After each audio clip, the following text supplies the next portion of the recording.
If you're interested in using an on-campus auditorium but need a little help, this video is for you.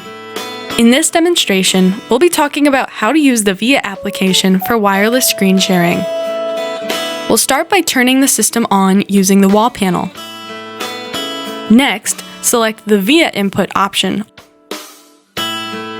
On your laptop or desired local machine, connect to the WUSM Secure Wi-Fi network.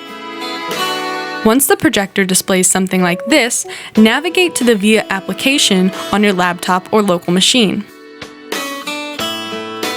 Next, follow the prompt to enter the room number on the auditorium's projector screen into the application on your laptop or local machine.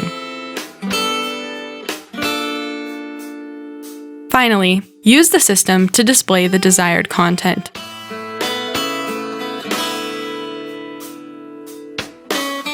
If you encounter any persistent issues or equipment malfunction, you can contact the support team at the on-screen URL.